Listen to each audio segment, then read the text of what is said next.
No one showed up to my graduation. A few days later, my mom texted, "I need $1,800 for your sister's sweet 16." I sent a single dollar with a polite congrats, and finally put myself first. I thought that was the end, until one unexpected message made me question everything I knew about family. "Where's your family?" That's what my classmate asked me after graduation, scanning the crowd with innocent confusion, expecting to see my mother waving, my sister cheering, somebody proud of what I'd accomplished. I lied. I said they were running late. The truth? Not a single one of them showed up. And 4 days later, my mother had the audacity to text me asking for $1,800 for my sister's party. No apology, no explanation, just another demand like I owed her my entire paycheck for existing. That's when I snapped. I sent her $1 with congrats and changed the locks on my apartment. I thought that was the end. That I'd finally put myself first and could move on. But the retaliation came fast. Police at my door, my identity stolen, my credit destroyed. And then came the message that changed everything. A text from my Aunt Diane, someone my mother had kept me away from for 15 years. "We need to talk. It's about your mother, and some things you deserve to know." This is the story of how I stopped being invisible. And how one unexpected message revealed the family secret that explained everything. Let me start from the beginning. The graduation ceremony took place on a perfect June afternoon in Denver. The sun gleamed off the stadium seats, and the air buzzed with excitement as families clutched bouquets and phones, ready to capture every precious moment. When they called my name, Maya Elizabeth Hartwell, Master of Business Analytics, I instinctively searched the reserved family section. Empty metal chairs stared back at me in perfect, devastating rows. I forced myself to smile for the photographer, gripping my diploma frame so tightly my knuckles turned white. Around me, the celebration exploded. Students embraced their parents. Friends screamed with joy. A little boy ran across the grass holding a sign that read, "That's my sister." I stood alone, trying to make myself smaller, invisible in a crowd of hundreds. Paya. Jenna, my study partner, bounded over with her entire family trailing behind. Her mother immediately pulled me into a warm hug that smelled like vanilla and home-cooked meals. "You must be so proud, sweetie. Where are your folks?" The lie came easily, years of practice. "Oh, my mom had a work emergency. She feels terrible about missing it." Jenna's mom made sympathetic noises and insisted on taking photos with me. Their kindness somehow made the emptiness worse, like salt in a wound I'd been pretending didn't exist. I posed between strangers who cared more about my achievement in 5 minutes than my own mother had in 26 years. The drive back to my studio apartment in Aurora felt endless. I watched other families stream into restaurants, graduation balloons bobbing from rear windows, and I let myself imagine, just for a moment, what it would feel like to have someone waiting for me. To matter. This wasn't the first time they'd abandoned me on a day that should have mattered. They missed my undergraduate graduation too. That time, Mom said my younger sister Brooke had a regional cheerleading competition that was absolutely critical for her future. When I made the dean's list my sophomore year, she was too busy. When I got accepted into grad school, she asked if I was sure it was worth the debt. The pattern was so consistent it had become almost comforting in its predictability. At least I always knew what to expect. Nothing. What I'd learned to expect was being the family bank account. Started when I was 17. I got a job as a cashier at Target, then picked up weekend shifts waiting tables at a local diner. Half of every paycheck went straight home without me even being asked. Mom's texts always had the same tone. "Brooke needs new competition shoes," or, "Can you help with the electric bill this month?" They were phrased like requests, but we both knew they were demands. I told myself it was temporary. That once I finished school, once I had my degree and a real career, things would change. They'd finally see me as more than a convenient source of funding. They'd see me as their daughter, their sister, someone worthy of love that didn't come with a price tag attached. I was wrong. 4 days after my graduation, while my cap and gown still hung on the back of my bedroom door, my phone lit up with a text from my mother. The message was short, transactional, devastating in its casual cruelty. "I need $1,800 for Brooke's Sweet 16. The venue needs a deposit by Friday." I stared at those words until my vision blurred. No, "How are you doing?" No, "Congratulations on your master's degree." No acknowledgement that she'd missed the most important day of my academic life. Just a number and a deadline, as if I existed solely to fund everyone else's happiness. My savings account held just under $4,200. Every penny scraped together through sacrifice, side hustles, and living on ramen for 2 years. That money was supposed to be my emergency fund, my security deposit for a better apartment, my small insurance against a world that had never been particularly kind to me. Something inside me that had been bending for 26 years finally snapped clean in half. I opened Venmo with trembling fingers. I entered the amount, $1. Added a note, "Congrats on the party," and hit send. The transaction went through instantly. Paid. I sat there for a full minute watching that word glow on the screen like a declaration of independence. Then I stood up, walked to my kitchen junk drawer, and pulled out the spare apartment key my mother had insisted I give her for emergencies. I dropped the key in the trash. The next morning I called a locksmith. He arrived within an hour, a weathered man in his 60s who hummed old country songs while he worked. When the new deadbolt clicked into place with a satisfying finality, he handed me 2 shiny keys. "Fresh start?" he asked. "Something like that," I murmured. That night my apartment felt different. The silence wasn't lonely anymore. It was peaceful. For the first time in my adult life, no one could walk through my door uninvited. I thought that was the end of it. That I'd finally set a boundary and could begin building a life that belonged to me. The retaliation came 2 days later. Someone pounded on my door, an aggressive, insistent hammering that made my pulse spike. Through the peephole, 2 Denver police officers stood in my narrow hallway. I opened the door with a racing heart. "Can I help you?" The taller officer held up his badge. "Maya Hartwell?" "I'm Officer Dawson, this is Officer Kim. We received a wellness check request from your mother, Patricia Hartwell. She claims you've been unresponsive and she's worried you might be in crisis." The words hit me like a slap. "She said what?" My voice came out sharp with disbelief. Officer Kim stepped forward. "May we come in? We just need to verify that you're safe." What choice did I have? I let them into my studio apartment. Officer Dawson glanced around at my spotless counters, laptop open to job applications, dishes neatly drying by the sink, my framed diploma on the wall. "Have you been experiencing any mental health crises recently?" he asked. "No," I said, fighting to keep my voice steady. "I just finished my master's degree. I'm job hunting. I'm completely fine." "Any recent conflicts with family members?" I explained everything.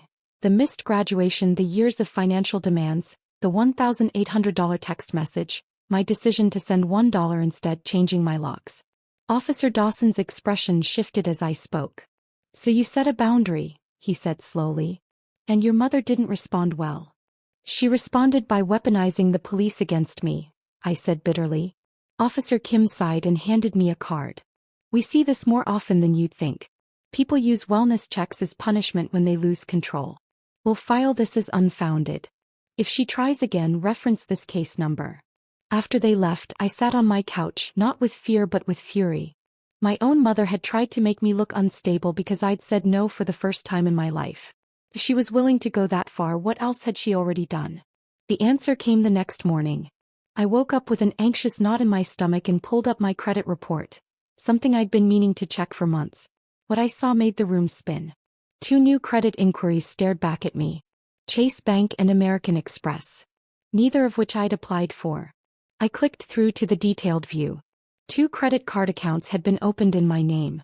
Both listed my information, but the address on file was my mother's house in Thornton, where I hadn't lived in 8 years. The current balances made my vision blur. $3,400 on the Chase card, $2,100 on the American Express. I scrolled through the recent transactions. Rocky Mountain Event Hall, $1,800. Sweet Celebrations Catering, $2,200. Glamour Party Rentals, $950. DJ Diamond Dave Productions, $650. My mother's text message blazed through my mind. "I need $1,800 for Brooke's Sweet 16. She hadn't needed it. She'd already spent it, using credit cards fraudulently opened in my name. I called Chase Bank immediately. "This is Maya Hartwell. I need to report identity theft." The representative verified my information then paused. Ms. Hartwell, this account shows a co-applicant listed as Patricia N. Hartwell. She identified herself as your mother and stated you verbally authorized this account. I absolutely did not, I said. This is fraud. We'll initiate an investigation immediately. The account will be frozen pending the outcome. I made the same call to American Express. After I hung up, I sat in the morning sunlight, completely numb. My mother had stolen my identity, racked up thousands of dollars in my name, and then tried to extort me to cover her tracks. I opened the voice recording app on my phone. Colorado is a one-party consent state. I could legally record our conversation without telling her. I took a deep breath and called my mother. She answered on the second ring, her voice dripping with false sweetness. Why? I was just thinking about you, honey. Were you? I said calmly. Were you thinking about me when you opened 2 credit cards in my name without my permission? The silence was absolute. What are you talking about? She finally stammered. Chase Bank and American Express, I said evenly. Both opened at your address. Both used to charge thousands of dollars for Brooks Sweet 16. The same party you demanded $1,800 for. After you'd already spent over $5,000 using my stolen identity. Aya, you don't understand. No, you don't understand, I cut her off. I've already reported the fraud to both banks. There are active investigations. You used my name and social security number without consent. That's identity theft. That's a federal crime. I was trying to help you build credit, she said desperately. By destroying my credit score? And then when I wouldn't give you more money, you called the police and tried to have me committed. I was worried about you, she shrieked. You changed your locks. You sent me $1 like I'm some kind of joke. You've treated me like a joke my entire life, I said quietly. The only difference is I'm finally done laughing. I ended the call and saved the recording. Evidence, June 3, 2025. The fraud investigations moved quickly. Within a week, both credit card companies confirmed the unauthorized accounts and began removing the charges from my credit report. My mother was held fully responsible for the debt, over $5,500, plus interest and fees. Word travels fast in small communities. Within days, I started getting messages from people I hadn't heard from in years asking about the credit card situation. I didn't respond to any of them. Brooks Sweet 16 became the event everyone talked about, but not for the reasons my mother hoped. The venue demanded cash payment up front. When my mother's cards were declined, the party was quietly canceled. Brooke called me that night sobbing. You ruined everything. Everyone at school is talking about us. My party is destroyed and it's all your fault. Your party was paid for with fraud, I said flatly. Mom stole my identity and committed a felony. I didn't ruin anything, she did. She's your mother. Family is supposed to help each other. Family doesn't steal from each other, Brooke, I said softly. And family doesn't weaponize the police because you said no. She hung up on me. I blocked her number. For 2 weeks, blessed silence. I filled out paperwork, met with a credit counselor, started applying for jobs in other cities. I was ready to leave Colorado entirely, to build a life where nobody knew my history. Then on a Thursday afternoon my phone lit up with a message from an unknown number. Maya, this is your Aunt Diane. We need to talk. It's about your mother, and some things you deserve to know. Can we meet? I stared at the screen, my heart pounding. Aunt Diane. My mother's older sister. I hadn't seen her since I was 11 years old, right before some massive family blow-up that was never explained. One day Aunt Diane was at every gathering, and the next she was erased like she'd never existed. Whenever I asked about her, my mother's face would go tight. Diane is toxic, she'd say. She's jealous and manipulative. We don't talk about her. But what if my mother had been lying about Diane the same way she'd lied about everything else? I typed back, when and where? Her response came immediately, Saturday 2 p.m. Stella's Coffee on Colfax. Come alone. This is important. Saturday arrived with clear skies. I drove to Stella's Coffee 30 minutes early and sat in my car watching the door, second-guessing everything. At exactly 1:58 p.m., a woman walked up to the entrance. I recognized her immediately. Aunt Diane looked older, her dark hair now streaked with silver, but she had the same sharp eyes I remembered from childhood. She was carrying a large manila envelope. I got out of my car and walked toward her. When she saw me, her expression crumbled into something between relief and heartbreak. "Maya," she breathed. "Oh honey, you look so much like your grandmother." We went inside and found a corner table. Diane ordered us both coffee, then set down the envelope between us. "I don't even know where to start," she said quietly. "Start with why you disappeared," I said. "Start with why my mother made you sound like a villain." Diane laughed without humor. "Because I tried to tell you the truth. And your mother couldn't let that happen." She opened the envelope and pulled out documents. Bank statements. Legal papers. And photographs. Old pictures of my mother, young and smiling, holding a baby that wasn't me. "Maya," Diane said gently, "there's something about your family that you've never been told." She slid a document across the table. It was a savings account statement from 1999. In my grandmother's name. With a beneficiary listed. Maya Elizabeth Hartwell. The balance made my breath catch. $127,000. "Your grandmother set this up when you were born," Diane explained. "She knew your mother struggled with money, so she created a trust fund for your education. It was supposed to go to you when you turned 18. My hands went numb. I never received anything like this." "I know," Diane said, tears forming in her eyes. "Because your mother emptied it. She forged the necessary documents, claimed she needed it for your education, and spent every penny before you were old enough to know it existed." The coffee shop seemed to tilt around me. What did she spend it on? Diane pulled out more papers. Receipts, bank transfers, credit card statements. A new car. Home renovations. Brooke's private school tuition. Dance competitions. Vacations. Everything except what it was intended for. "That's why I went into debt for college," I whispered. "That's why I worked 2 jobs. That's why I took out loans while Brooke got everything handed to her." "Your grandmother's money paid for Brooke's childhood," Diane said bitterly, "while you sacrificed yours to survive. Why didn't you tell me sooner?" I asked, anger rising in my chest. "I tried," Diane said, her voice breaking. "When you were 11, I confronted your mother. I told her I was going to tell you everything. She threatened to get a restraining order, claimed I was unstable and trying to turn you against her. She cut me off completely and told you I was toxic and dangerous." Everything clicked into place. The years of being treated like an obligation instead of a daughter. The constant demands for money. The way Brooke was elevated while I was dismissed. My mother hadn't just been neglectful, she'd been covering up theft. "There's more," Diane said quietly. She pulled out another document. "Your grandmother also left you her house in Lakewood. A 3-bedroom home fully paid off. Your mother sold it 6 months after Grandma died and kept the proceeds. Another $340,000. I couldn't breathe. Nearly $500,000 that should have been mine. Stolen, spent, erased from existence. I've been documenting everything for years," Diane continued, "waiting for the right time to reach out. When I heard about the credit card fraud, I knew you were finally ready to hear the truth." She pushed the entire envelope toward me. "This is all yours. Every receipt, every bank statement, every piece of evidence. If you want to pursue legal action, you have everything you need." I sat there, staring at the pile of documents that represented my stolen inheritance, my stolen childhood, my stolen life. Why did she hate me so much? I whispered. "She doesn't hate you," Diane said softly.